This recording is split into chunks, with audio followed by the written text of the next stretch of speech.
আপনাদেরকে সর্বশেষ প্রকার, বাবার আমার, সর্বশেষ প্রকারের সালাতের আরেকটা হাদিস দিব। আমার নবী পাক সালাত বলতে কি বুঝাচ্ছেন?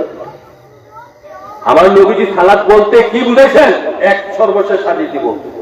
হযরত ইবনে আব্বাস রাদিয়াল্লাহু তাআলা থেকে বর্ণিত, তিনি বলেন হুজুর পাক নবী সাল্লাল্লাহু আলাইহি ওয়াসাল্লাম বলেছেন, আলা কুল্লি মিসআমিন মিনাল ইনসানি সালাতু কুল্লু ইয়ামিন। আল্লাহু আকবার, আল্লাহু আকবার ইয়া রাসূলুল্লাহ। এই হাদিসের অর্থ হচ্ছে মানুষের দৈনন্দিন জীবনের সদাচরণ সালাতের অন্তর্ভুক্ত। মানে মানুষের জীবনে, নবীজি পাক বলেছে, মানুষের জীবনের সমস্ত ভালো কাজ সালাতের অন্তর্ভুক্ত।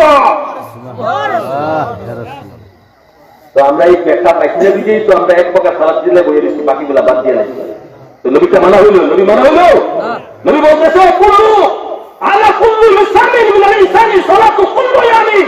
মানুষের দৈনন্দিন জীবনের প্রতিটা ভালো কাজে সালাতের অন্তর্ভুক্ত। এই আয়াত যদি মানেন, এই হাদিস যদি মানেন, আপনার মধ্যে কোনো খারাপ থাকবে? হাদিসটা বুঝছেন? মানুষের জীবনের প্রতিটা ভালো কর্মে, ইমানদার মানুষের প্রতিটা ভালো কর্মে সালাতে অন্তর্ভুক্ত।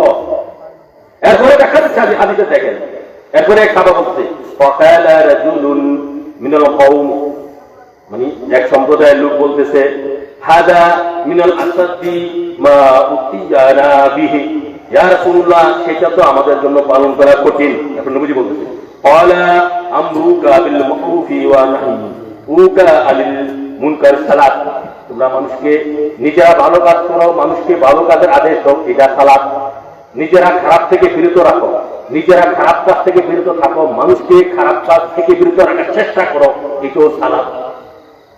হাদিসের পরবর্তী এরপরে বলতেছে, ওয়া হিলমুকা আলা দুইফি সালাত, কোন দুর্বল লোককে সাহায্য করা সালাত।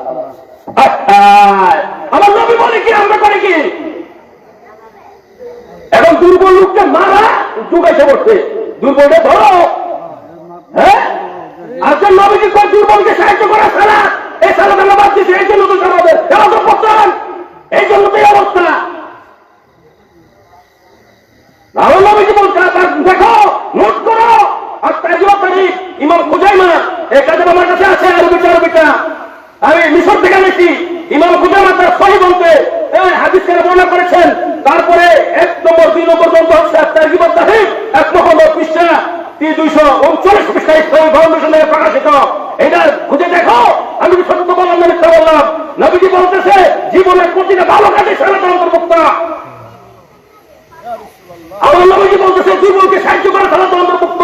শুধু এখানে শেষ বাজার আমার নবীজি বলতেছে, ওয়া ইমহাউকা কাযারা আনলি তরিকি সালাত।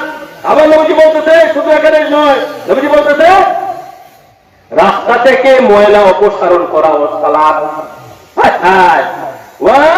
ওয়া ইমহাউকা কাযারা আনলি তরিকি সালাত, রাস্তা থেকে ময়লা, রাস্তা দিয়ে হাঁটতেছেন, এটা ইট পড়ে রয়েছে, হ্যাঁ ইট পড়ে রয়েছে, অন্য কোন লোক হুচট খেতে পারে, হুচট খাইলে তার দেখা লাগবে, লোক উঠে যাবে। হ্যাঁ, যদি আপনি আল্লাহ রাসূলের সন্তুষ্টির জন্য, আল্লাহ রাসূলের মহব্বতে নবীজির এই হাদিসের কথা মনে করে এই ইটটাস করাই দিলেন বা ময়লাটাস করাই দিলেন, বা একটা বাচ্চা রাস্তার মধ্যে পায়খানা করছে, আপনি দেখলেন যে কোনো লোক ময়লা হয়ে যাবে, হ্যাঁ, এখন আপনি কোদাল এনে বা কিছু এনে এটা পরিষ্কার করে দিলেন, এটা দিস কল ইসলাম। নবীজি বলতেছে এটা সালাত, সালাত, এটা নামাজ। রাস্তা থেকে ময়লা দূর করে দেওয়া, এটা নবীজি হাদিসের অনুযায়ী সালাত। সালাত শিখো, জানো, বুঝো, সালাত ধরো, পড়ো, আগে শিখো, জানো, মানো, আগে বুঝতে হবে, আগে বুঝতে হবে কোনটা কি। না বুঝে ক্যান্ডিং করলে হবে না, দূর থেকে সমালোচনা করলে হবে না। আপনি বুঝেন, শিখেন, জানেন, তারপরে সমালোচনা করেন। সমালোচনা করে সোজা, বোঝা কঠিন, মুখ দিয়ে আসলে ফেলে দিলাম, সমালোচনা হয়ে যায়, তাই না?